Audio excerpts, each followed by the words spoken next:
Welcome to the Transformative Pathways Podcast with your host, Jason Doby. Join Jason as he explores the many ways to unlock personal growth, mindfulness, and spiritual transformation. So now, please welcome the host of Transformative Pathways, Jason Doby.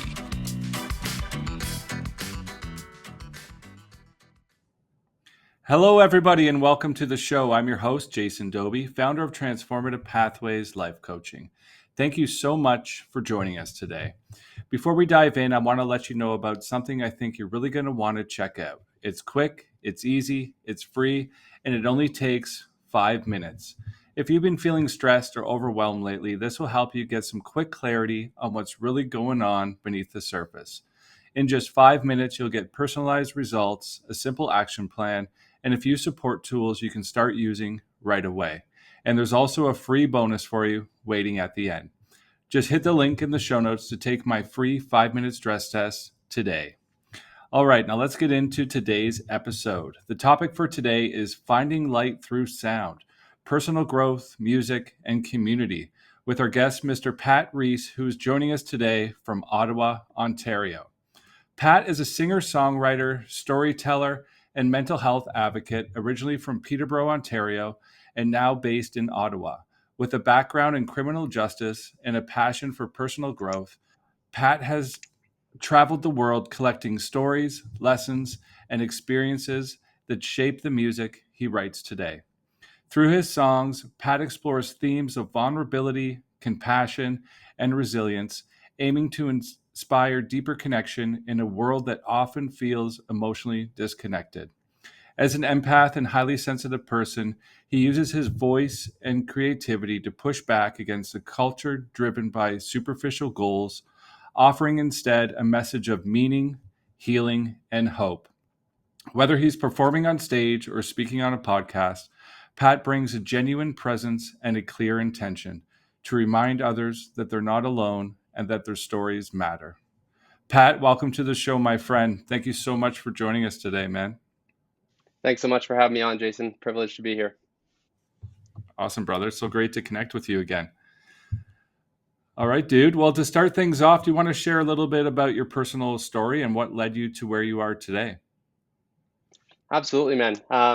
So I've always had a love for music, and started with playing around the campfire with my family and friends. As a young kid, was big into the outdoors, and just sort of excited for life. And I think to leading to where I am today, a lot of that path was by taking missteps and sort of I guess figuring out where my place was. And for a long time as a kid, I had no issues with my mental health, and then going to university and had some disconnect between what I was feeling inside, what was going on in the world around me, and found home in the songwriting and storytelling sort of avenue. And that has since, throughout struggles, kind of got me through a lot. And then in the past decade or so, just learning that the more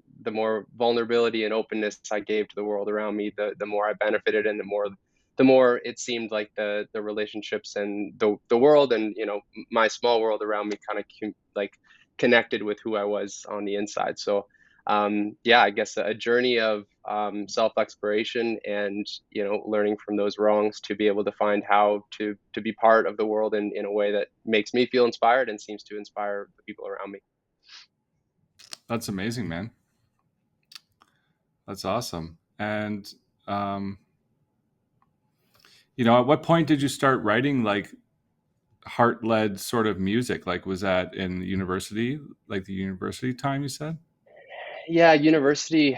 So right after high school was a time that I started to face, my first issues with anxiety and depression, and which led to sort of that turning to guitar and songwriting as an outlet to get those emotions out there, because they didn't sit well inside. I was lost and confused, and had for someone I'm someone who's been very lucky in this life, and it was kind of didn't seem to click why I would be struggling with those things. And you come to learn about yourself. And I think some of us just, we struggle more with that stuff.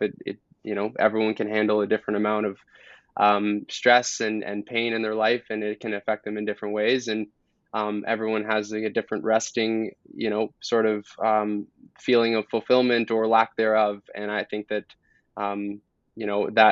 that writing in university sort of started that, dealing with those emotions of anxiety and depression, and then really started to turn to sharing that stuff when I started to share that things with, those songs with my close friends, and they said, "Oh my God, like I connect with this stuff like big time."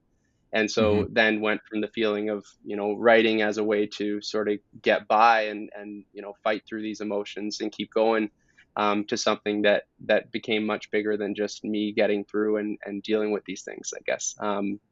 So yeah, mostly in university was when that started for me, and I started to find home in that songwriting, and then since then has just, through every misstep and learning opportunity, has kind of continued to, double down. I guess I've continued to double down on sort of the value that can come from authentic vulnerability and just sharing our experiences, because we're as different as we are. We all struggle with very similar things. So yeah. That's amazing, man. That's amazing that you had the awareness to use your music in that way. Because I used to, like, I play guitar and write songs and stuff, but I never thought. Just thinking when you were talking there, I never once kind of used it as a way to deal with my, like, as an outlet for my stress and anxiety. I guess I would use it as an outlet, as a way of like doing something to express myself, but not on the same level that you were doing it. Yeah, I think, you know what, it's probably a better, like, I think a lot of it at the start was just sadness, like expressing that sadness in a way that wasn't just, um, dumping these emotions on, say a friend or a family Mhm. member or someone in the community, was to dump it out, get it out in words, and have sort of that capsulated, piece of emotion or whatever. And I didn't really, I don't think I intentionally started um, to write this stuff to necessarily help anyone. It was started as an individual, process of healing. But then as a, I'm a talkative guy, and I like to share. I think I'm a fairly compassionate individual, and I also like to be involved in the people's lives around me, and through just sharing, those songs, and starting to be more honest about those emotions with myself, was kind of when I started to realize, like, there's something bigger here that can be done, and it's not, it's big. Yeah, it's bigger than me. So um yeah, it's been a long journey, but I feel really good about where I'm at right now, and it's um I feel like this is right for me. So Yeah, that's amazing. And like the best art or the best music, I think, comes from those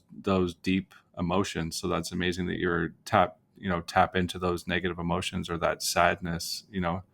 Me myself, I love like sad music. Something about like sad songs just make me feel so good. And that was one thing, like when I used to write music back in the day, when I was in high school, I guess out of high school, like in my early 20s, everyone used to always say to me that my music was too depressing.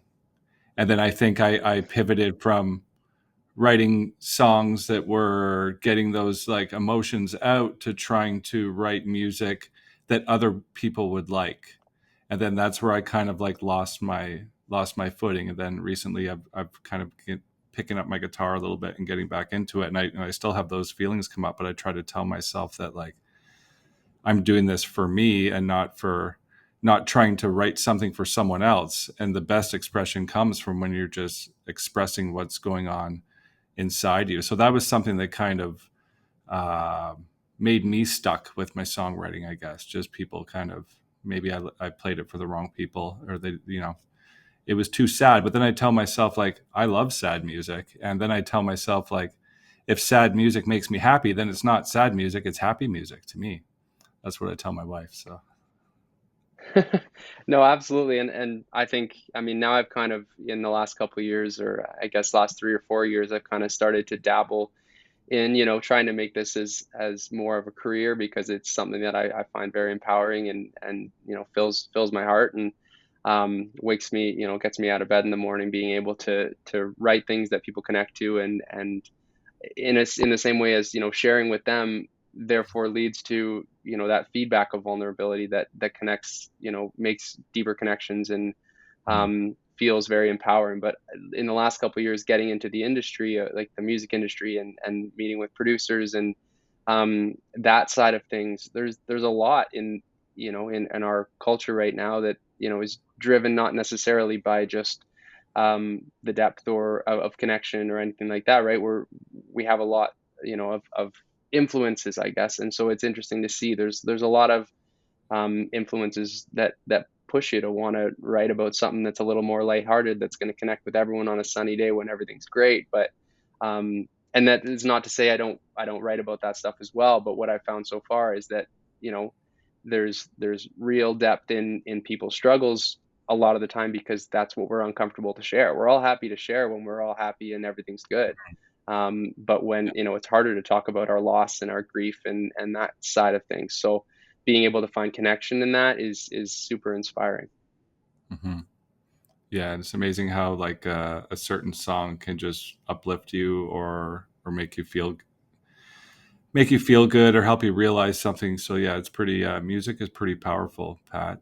And when was the moment you realized that music wasn't just a passion, but it was a calling for you? Um, that's a good question. I think probably when I started to have people come up to after shows and send me DMs and just say, this is how much this impacted me, and um, you know, thank you for what you're doing, is kind of, you know, that sounds, I don't know. It really was when I started to realize that impact was not just for me, and it started to be something that, looking at the world, and um, you know, there's a lot of pain out there, and if there's I've always been trying to find some way to minimize that, or to you know, drive us towards something that can be more wholesome and more honest. And I think that's kind of when that light went off, that it was just, you know, this is right, and it's also more than just a passion. Yeah. Yeah, that's amazing. That reminds me of a time I had a I had a goal. I wanted to play an open mic night for about 5 years, and I was too afraid. I kept telling myself all these reasons why I couldn't do it or shouldn't do it. Then finally, in 5 years, I got the courage to go up and do it. And it's funny because when I finished, I played 3 songs. It was just like an open mic night at some local bar thing, and I played 3 songs. And at the end, the first automatic thought in my mind was, everyone hated it. Everyone hated it. And that was just me, right? It was just me telling myself. And I remember that when I got off the stage, one dude came over to me and he was like, dude, that was epic. You're epic, man. And then some other girl came over and she's like, that was incredible. I love that. And I played my own songs that I wrote too. And That's awesome. so that just reminded me of that. And I forgot about that. So whenever I got up, I went out a few more times after that. And then whenever I had that negative self-talk in my head, I just reminded myself of, those people that enjoyed it afterwards. And those songs I was singing too, they were a lot about a lot about feelings, because it's songs that I wrote in the last couple of years. So a lot about feelings and myself like that. But that's yeah, just talking to you is inspiring me to want to play music, Pat. So thank you. Yeah, of course. You should keep at it, man, because there's always someone that's going to connect. I still have those same feelings every time I play. And the reality is, whether they're in your head or not, there probably is a couple people out there that are like, you know, why is Pat playing another sad song, or this is not, you know, the vibe that I want to have right now. But Right. that's the beauty of you being able to lead the charge and get into a situation where you're in front of the mic and you get to share what you think is valuable. And you know, it doesn't necessarily need to connect with everyone all the time. And that's, Exactly. you know, it's hard sometimes. You write something and you know, you don't know if it's the right time to share, but you give it a shot. And you know, there's always, yeah, keeping in mind that there's people out there that, you know, may even not say something to you. Maybe they go home later that night and they're like, holy shit, yeah, there was something there, or like, I didn't even know that I needed to hear that. But Yeah. And what would you say for like someone like me or musician out there that wants to get their music out there, what would be the best way to do that? Would it be like just playing your stuff on social media, or like going to open mic nights? Like, what's the best way to kind of get your stuff out there for that closet guitar player that's sitting at home and playing in front of the mirror?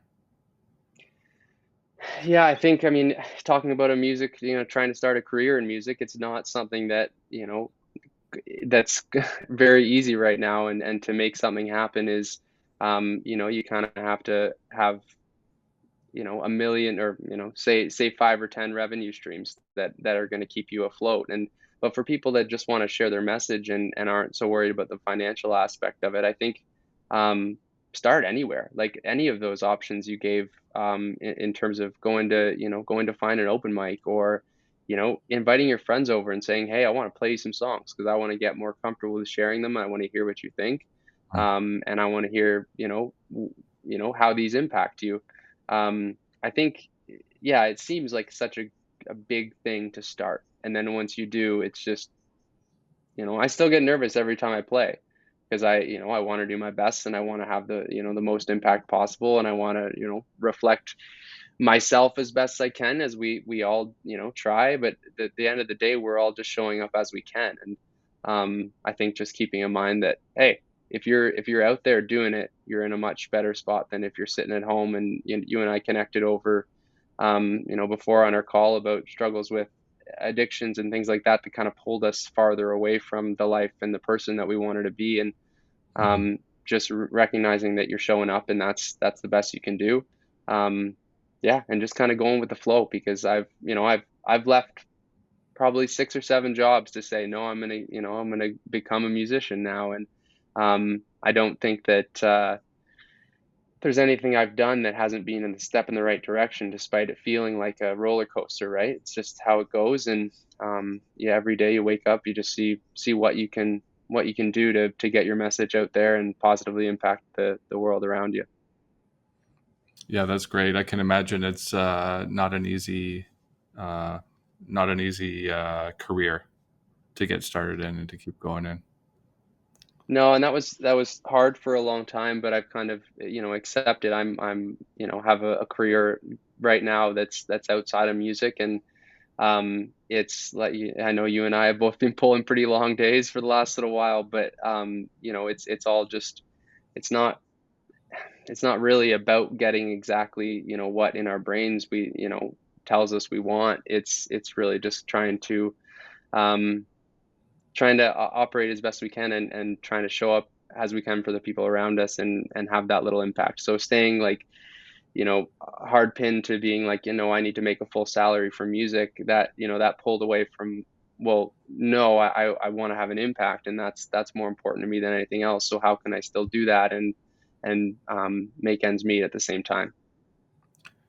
Yeah, totally. I can relate to that. And how do you manage like the difficult times? Because I'm sure you probably go through times where you feel discouraged or you feel like you want to give up. And what inspires you to keep going? How do you keep yourself motivated in those times?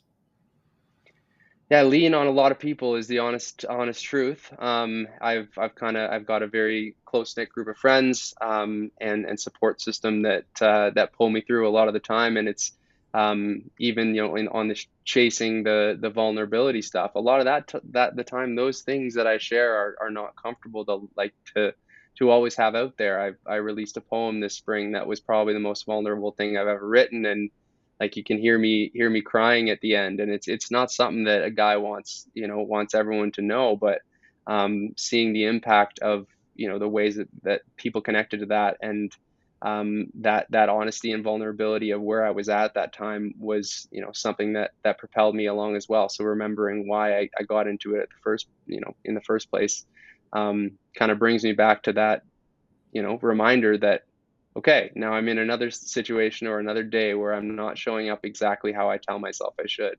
But I'm here, and I know why I got started in this. And there's not really an end goalpost. My sister asked me, like, I think last year, she said, when is it going to be enough? Like, you want to change the world to be more sustainable, and you want people to be deeper connected, and be honest with each other. And when is it going to be enough? And I said two things. I said, well, never is one of the answers, because I know who I am as a person, and I'm dead set on continuing on this goal at the same time as it already has paid off in terms of seeing the little impact that I've had on friends and family and people that come out to shows, and connect with the music that I'm putting out. So yeah. Oh, that's amazing. And the impact you're having on people that you don't even know about. Yeah, absolutely. That's like in the last year is when we've kind of started to tap into, seeing more playlisting and things like that, which is great to see, just that the music is connecting with people, and also just hearing stories of, I had a fan who showed up in my last show, and because of life these days and how busy things are, there's an extent to which I can put out the music and share it in the way that I want. There's a limit, I guess, on how much I can devote to that. And I showed up in my last show, and this guy had burnt a full CD of all my songs, unreleased songs that are on Bandcamp right now, and he was just so thrilled to be able to be at my concert. And it's funny, right? Because in my head, I'm a nobody, but it's Mhm. not about me. It's this music that somehow connected with his life experiences, and has led him to find value in the music. And that's where what I'm looking for is coming from. And those are the moments that you're on the right path. Yeah, it's amazing. I had a conversation with a guy today online, a guy that I worked for me many, many, many years ago, and he was reaching out because I'm selling a bunch of my old cooking stuff, and he asked if I had any old chef knives for sale. And then we got talking, and then he kind of got a little vulnerable with me, and he said, "Hey man, like your content you've been sharing on social media has really been helping me and has helped me through some really tough days." And I was like, "Thank you very much, for sharing that." Because every once in a while you get those people that say that, but they're just quietly watching you from the background, and you don't even, they're not engaging with your stuff at all. And that's the stuff I really need to hear sometimes when I'm feeling discouraged, or I need to remind myself to keep going. And it's funny. There was a point in my life when I used to think that, what's one person going to do to make an impact in the world?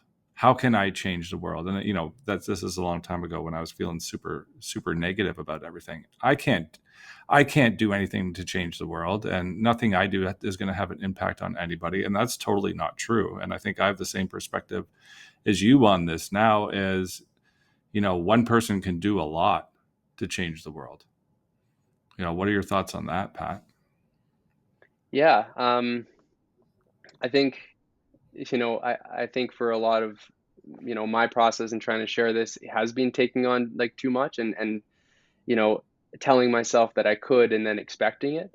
And I think that it's maybe hard to see the impact that one person can have, especially in, like, unless you're in, a very public role, and your actions are, you know, quite obvious to see. It's hard to see your impact on the people around you in your community and things like that. But there's a trickle effect of spreading love, positivity. We talk about, trying to spread smiles, and just giving a stranger a smile on the street, and not knowing how that can impact them. Those little moments, or sharing, opening up about, a lot of my stuff is based on a significant relationship in which I was not the kind of partner that I ever want to be again, and never, the kind of person that I don't ever want to be. And it was hard to look at for a long time, but understanding that growth needed to be done, and then sharing those, that sort of positive side of, looking at who I wanted to be, why I acted the ways I did, and trying to share that with others. Hopefully, the idea is we'll have an impact on, the people that hear the songs and connect to them, and inspire them to do that same work on themselves, and to continue just searching for more. And that doesn't, necessarily mean more as in success and financial gain, but being more, I guess, filling your heart, and being true to yourself. But yeah, I truly believe that you have to believe that your actions and the people around you are internalizing some of that stuff as well. and passing that along to every person they come in contact to. So maybe it's something that's immeasurable, but it's true. So Mhm. Yeah, it's amazing. Like I like what you said about just smiling at someone, and you can change the world just by walking down the street and saying hi to someone and smiling at them. And we talked about that in one of my meditation groups once about lighting people's candles instead of blowing out people's candles. And anyone you run into, you can just be nice to them. You can change their day, and then they're going to be nice to someone else, and that's going to impact how they are when they go home. They're going to be in a good mood, and then they're going to share that with everyone in their family, and it can just spread all over the world. But the same thing is in putting out people's lights. When you're negative or mean to someone, it can have the same effect, but in a negative way, and then they're just going to spread that forward on and on and on. And I like what you said about feeling full inside. It's not about the money, and that made me think, like, I just made a big career change a couple of years ago, and right. I was at the top of my career. I was making the most money I ever made in my life, but I was dead inside. I was empty inside. And now I'm, trying to start my business, doing all this stuff, making almost half as much as I was making a couple years ago, but I've never felt so full inside. I wake up every day, I'm excited about the day, and I just feel, so full. And it's amazing. But it's, just because I'm doing the work that I'm doing, and I'm making a difference in the world. And, that's why I left careers. That's why I changed careers. So that tells me that I'm on the right path. And, it's not always about the money. The money helps, but it's not my main motivation anymore. When they told you that, once you have all the money and you have the successful career, and once you have all the things, then you're going to be happy. And that was a lie, because I had all those things and I wasn't happy. So I Hmm. Yeah. learned that the good way. Well, I'm inspired by your decision to change career paths, and the work you're doing right now is inspiring for me as well. So thanks for all the work you're putting in there. It's cool to the way that you're connecting with a bunch of people from all different walks of life, and all in the pursuit, and maybe in different ways, but in terms of the pursuit of growth, and that doesn't, yeah, like you say, you can look at your career and say, well, I used to make 60K and now I make 600. Look how successful I am. Well, I'd like to judge you on, or appreciate a different area of growth, in a different lens, I guess. Yeah, absolutely. Absolutely, man. Um,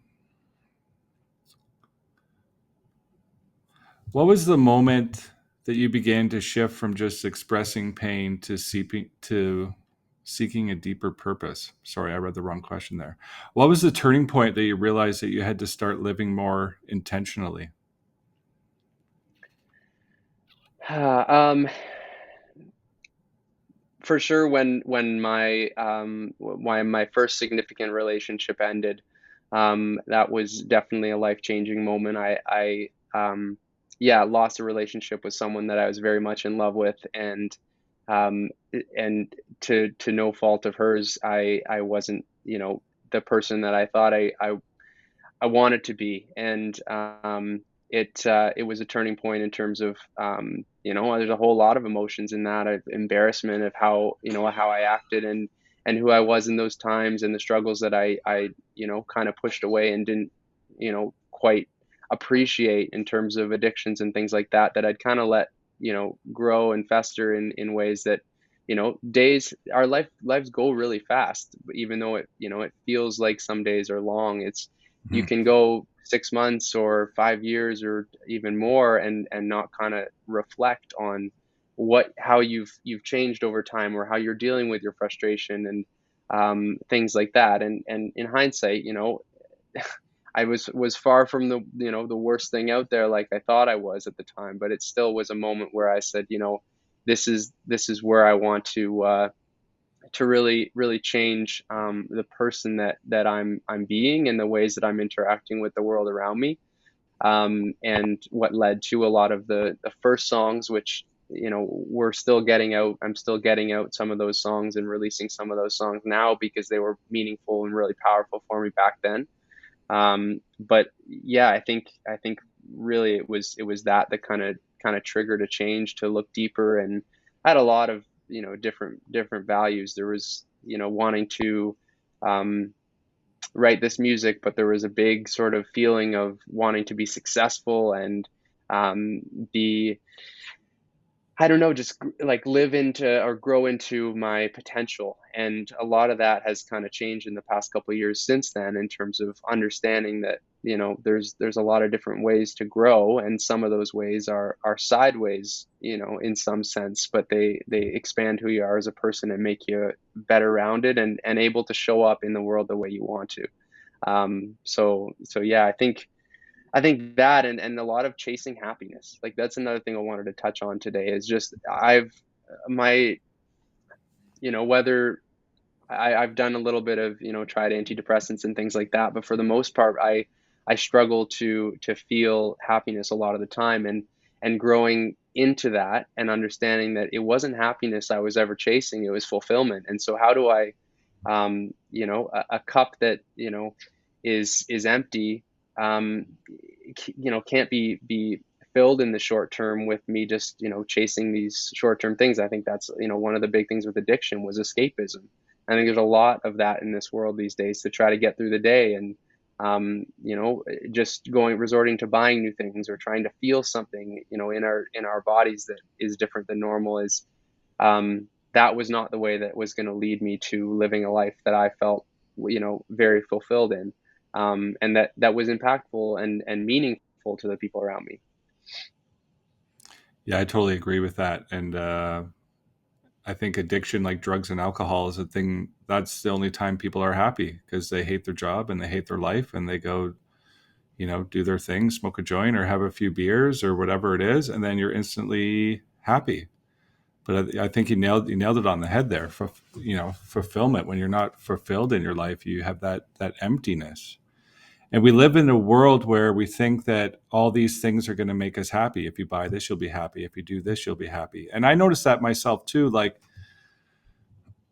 when I would be, because I was never happy either, and it's the same. And now I know why, because I wasn't fulfilled. I didn't have a goal. I didn't have anything I was working towards. I was just working my 5 days, and I'd spend my whole 2 days off getting stoned out of my mind, trying to forget my job. And then I'd wake up on Monday and have to go back to work with a hangover, and, try to get through the week. But I remember once, like looking forward to something, like, I don't know what it was, like something I was doing or going somewhere, like, oh, I can't wait till I do this and I'm going to be happy. Then I remember like doing the thing, and realizing, like, I'm not feeling the happiness that I thought I was going to feel, and then that's when I thought, like, is something wrong with me? Does nothing ever make me happy? But that it wasn't the expectation. It wasn't meeting the expectation. And that's when it kind of really clicked for me. And I'm curious about your journey with drugs and alcohol, if you're open to sharing about that, and how that helped you get to where you are today, overcoming addiction and that as well.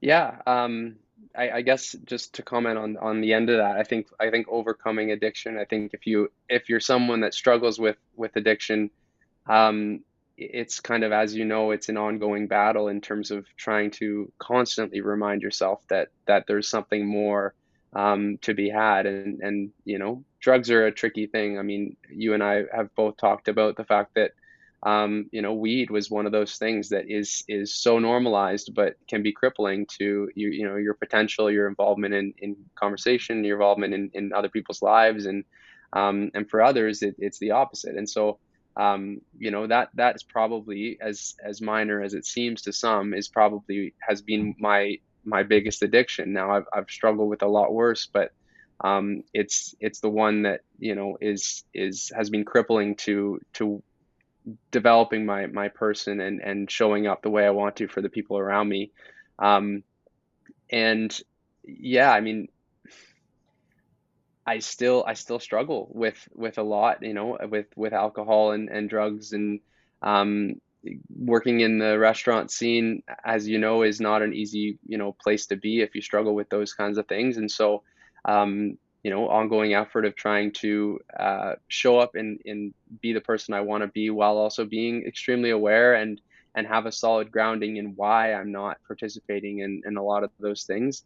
And also being able to live with yourself when you don't quite live up to how you want it to be. Like I still smoke every now and again. I'm exhausted and I need a break, and everyone needs those times to let loose. And it's just I used to be really, really hard on myself, and I still am for a lot of a lot of parts of my life. I expect something that I could never realistically deliver. But it's just about for me not holding myself as accountable, because giving that weight to my humanity. I'm imperfect, and maybe as I grow, sometimes it feels like I keep finding more imperfections. But understanding that that's all, you're where you need to be right now, and all you can do is reflect on how you've been, and try to show up different, or you know more honest with yourself tomorrow, I guess. And that's kind of come like the radical acceptance idea is where I've kind of gotten that, being able to look back at when I wasn't who I wanted to be in a relationship, or in a friendship, or didn't show up for work that in the way that I wanted to, or messed up playing my favorite song at a gig, whatever it is. Being able to look back and not choose what you want to pull from that experience and that memory. And back to my the breakup that has kind of shaped my life moving forward, that looking at that, I had a choice to sit, and I did for a long time, with the things that I hated about how I acted in those times, or hated about the person I was, or hated about hated the decisions that I was making in my life. And you have a choice when you're faced with all those feelings. No doubt that it sucks, but you have a choice of what you want to carry on with you. And it's not about just glazing over those issues. And, for example, after that breakup, I wasn't able to sit down right away and say, well, these addictions are a problem, because they were serving me at the time. And I didn't think that those were, I wasn't ready to look in the mirror and say, this is who I've become. This is now what I'm struggling with. But I had a choice to hang on to the love that once existed and will always exist, or and understand what we were to each other, and maybe why I acted in those ways, or a choice to hang on to the bad stuff that made me feel like shit anyways. So trying to curb those that acceptance, to say we're never going to be perfect. And I think we're all pretty hard on ourselves. So giving yourself that space to explore your person, and try to shoot for growth. Yeah, I love that. And I think it's important for people too to realize that we have a choice. You have a choice every day to wake up and make a different choice.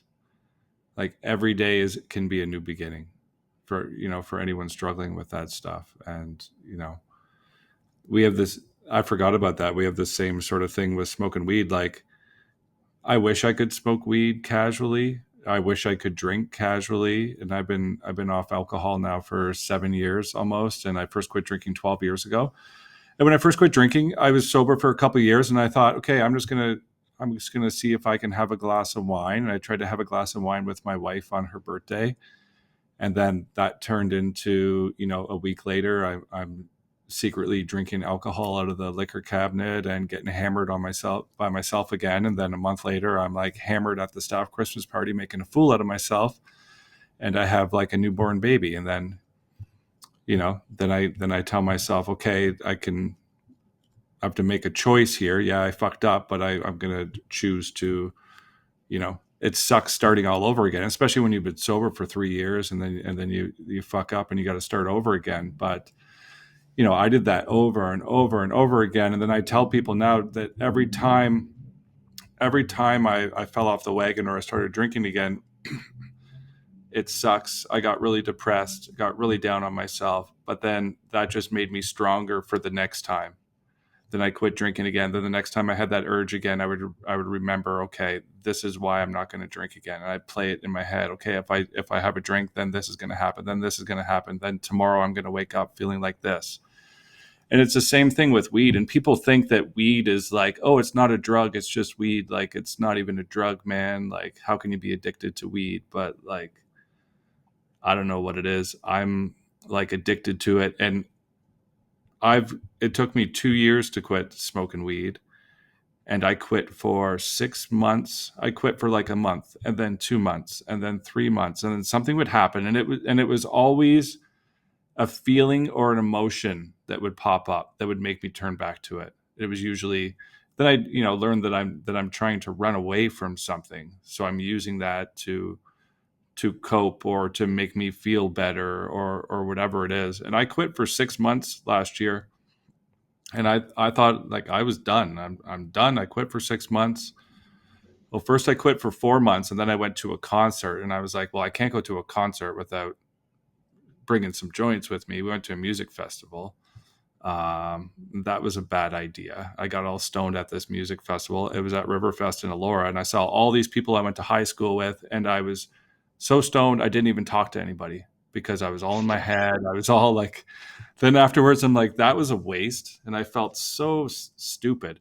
But then, anyways, I quit for 6 months again, and then just over Christmas time, last Christmas, something happened. I don't know what happened that sparked me to want to go outside because I still have it around like in the house because my wife smokes like casually. She'll have like one puff a week sort of thing, whereas like I would smoke like 3 bowls in a row minimum. I can't just have like a little bit. But anyways, long story short, in like Christmas time, I did it again. I just like had like a puff one day, and then like an hour later I'm out there again, and then an hour later I'm out there again, and then next thing you know it, I'm getting stoned all day, like as soon as I wake up in the morning until the time I go to bed. And then I'm looking at myself going like, what am I doing this for? I'm like a shell of myself. Everyone at work is asking what the hell's wrong with me. My wife's asking what's wrong with me.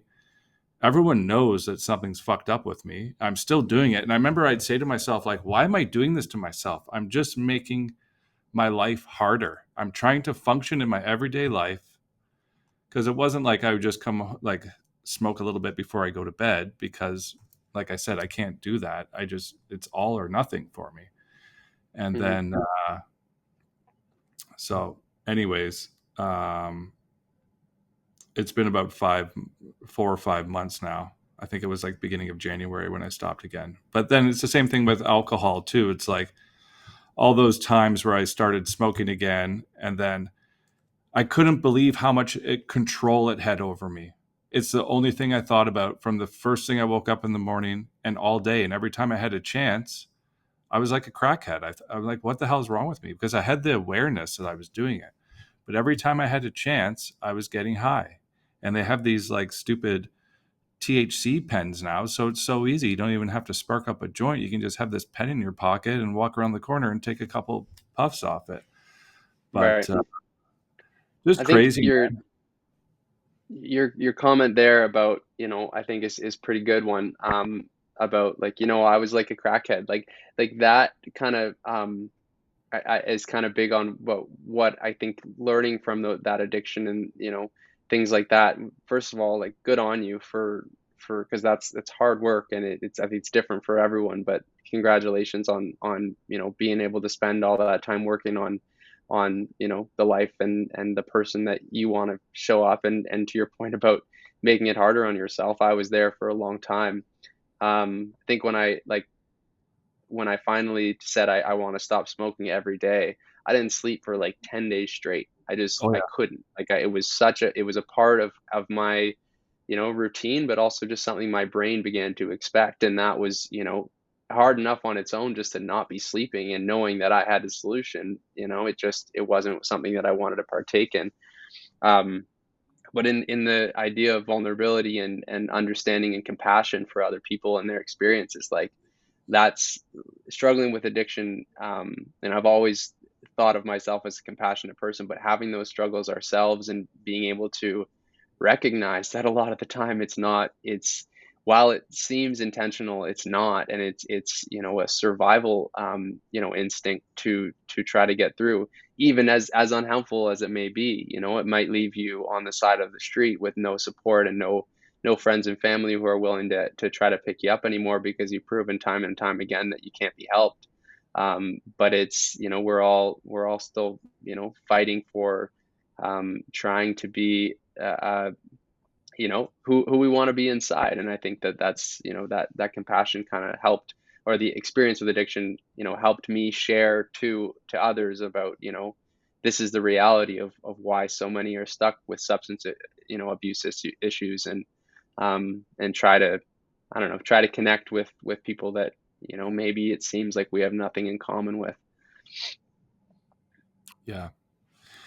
Yeah, totally. And I can relate with the no sleeping thing. I've quit smoking so many times. I'm like an expert at it. And it's like, I call it takes me like 3 days until that like fogginess in my head goes away and that uncomfortable feeling goes away. And I find the first day is the hardest because you feel so uncomfortable. You just want to like get stoned again to make that go away. But then you're just right back in it. So getting through those 3 days is always tough. And it's usually 3 days no sleep at all. Because I remember when I was like a head chef, and then I decided, okay, I'm quitting, and then I wouldn't sleep for 3 days, and I'd still have to go to work and function and like cook for someone's wedding and do all this stuff, and I haven't slept. I remember the one time I stayed up and I watched like Law and Order for 3 nights in a row and watched like every single episode. But it's crazy. It's crazy how it does that. Yeah, yeah, it's wild. And understanding that, just like same as emotions and whatever, like there's a, my friends and I talk sometimes about like the puddle analogy of, like, I don't know, it's not really all that deep, but just that someone can walk out the door and step in a puddle, and they can laugh at it and, treat it as a fun, a fun thing, or just, some minor inconvenience, and someone else might, that might ruin their day because, they're holding on to so much extra stress and other things like that. There's a concept that I first heard of through, one of my favorite artists, Dermot Kennedy's album Sonder, and I'll probably butch the description here, but like it's just understanding that everyone, we come in contact with, and everyone, living on this planet has, the same, is dealing with the same or similar depth of emotions and struggles and, thoughts and feelings. And that has kind of leaked into some of my stuff as well, to try to, dealing with this stuff. If I'm dealing with this stuff, and again, knowing that I've been an extremely privileged person in this world, if I'm dealing with this, imagine what someone else is dealing with, who maybe didn't have any resources of support or anything like that, right? And so, while also appreciating how lucky I am, realizing that I should have more to give, and I should, work to be able to provide some relief or help, or a connection to those who are struggling with other things or the same things or whatever, right? Well, that's a great perspective on that too. And one thing that really helped me, I guess, is just accepting the fact that it's okay to not be okay, because we think that we have to be, if we're not happy all the time, there's something wrong with us, or if we're feeling depressed, there's something wrong with us, especially when you're on this path and doing the inner work and you think you're doing so good, and then there's always setbacks along the journey. It's like you have contraction before you have an expansion, or before you have a breakthrough or something. You usually go through like a tough time for a couple of weeks. And I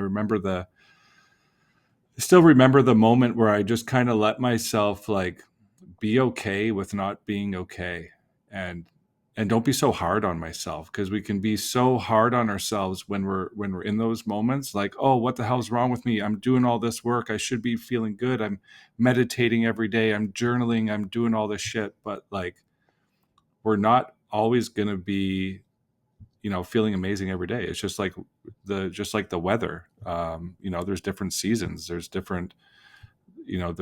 cloudy days, and there's sunny days, and we just have to accept it. So for me, that's been really helpful. And sometimes I still get caught up in it, but I just need to, like, instead of pushing those feelings away or trying to run from those feelings, if you can just sit with them and accept them, that they're there, then they're not going to last as long. And that's what I've kind of found for me, because it's just energy, and you just got to let those things go through. And there's always things coming up, all these layers and layers and layers of our lives. So you think you're healed one day, and then you just go on to the next layer. It's infinite. It never ends.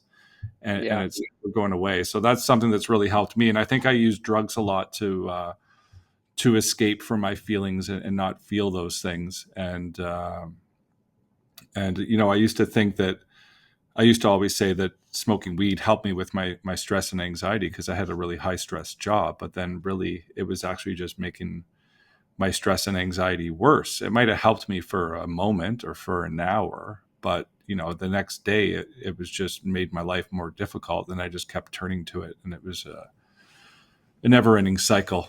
But Yeah.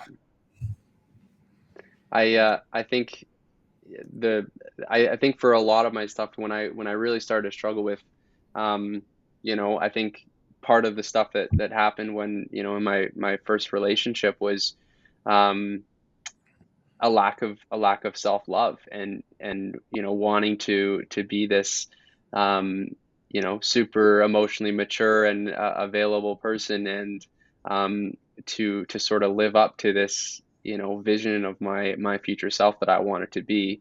um, and I think moving forward, you know, over the last 8 years, you know, learning to love myself, and understanding what that means to me, because I think that's a different thing for every single person, what you need, to feel that self-love and internalize it, and understand that you have value and your individuality is important. And looking deeper at, you know, for me, a big part of that was looking deeper at the impact I was having around, to find value in that. And you know, I think a lot of our stuff these days is superficial, or whatever, the way, in terms of the way that we want to present ourselves, the things I care about, you know. And when I watch this video back, I'll be, you know, saying, oh, you know, whatever is going to cross my mind about how I should have shaved, or you know, why did I wear my hat, and all, you know, why did I say certain, you know, saying things the way I did, and that'll be what I'm focused on when I watch back the first time, I know. But then, you know, understanding that there's a reason we met and had this call today, and it was for something that, not because I needed to be seen as the sexiest, most put together man alive, but just to show up and have meaningful conversation. And that was the impact. That was the true reason and value that I was able to provide today with the state that I'm in.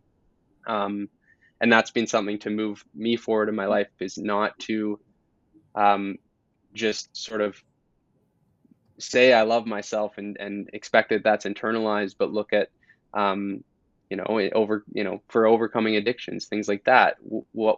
How do I want to show up, not for myself, because those things are, you know, a lot of that is, again, going to be superficial, and not as deep as I'd like to believe that my person is. I want to think about how can I show up for the people around me, and be a meaningful part of their lives, and help them in their path of growth. And that is where I should base my consensus on whether I was, you know, had a good day or a bad day, not whether I was having a good hair day or a bad hair day. Like that, those things are not things that are going to be lasting. So trying to be mindful and aware of just deciding how I want to show up, and not how I want to show up today, but how I'm going to hope I showed up, you know, 10 years from now, when I look back on today. And whether I, you know, that grander meaning or purpose or thing that's important to me, which is different for every single person, whether I, you know, was true to that, I guess. that's beautiful, man. There's so much more I could say and I want to say, but we're coming to the end of our time here. Like the last 30 minutes just flew by here, Pat. Yeah, absolutely. Flew by. Well, before we wrap things up, brother, do you have any final thoughts you'd like to share with our listeners? Is there anything we didn't cover on today that you'd like to add, or anything that you'd like to promote, like with your music, or any shows coming up you want to talk about? Yeah, I guess last little point, I guess, is um, just listen to yourself, and how you're feeling, and you know, try to give relationships in your life a chance to flourish in different ways than maybe you think they should. I've started to really work lately on trying to have deeper connections with not just the people that you think you should have deeper connections with, but allowing people to sort of open up into your inner, not necessarily your backstage stuff that's personal to you, but just let them in on a little bit more of who you are as a person. And I found that, in just the past couple of years of trying to do that, my life has become a lot more full, and that I'm a lot more connected to the world, when sometimes it seems like we're all operating in our own, trying to get where we want to go all individually. And I think that there's a lot of research behind the more connected you are, the more happy and physically healthy you also are. So just trying to give that a chance of maybe going out of your way a little bit to connect with people that you cross paths with. But yeah, I guess I've got a new single out. It's called The One. It's our first song that is a little more upbeat and positive. Still a reflection on some of those dark days that I faced when I was younger, but is a pretty good roll your windows down and enjoy a sunny day kind of tune. So if you could stream that would mean the world. And let me know what you think. You can DM me on Instagram or whatever and connect with me. Always love hearing from people and just hearing how the music's connecting with you guys.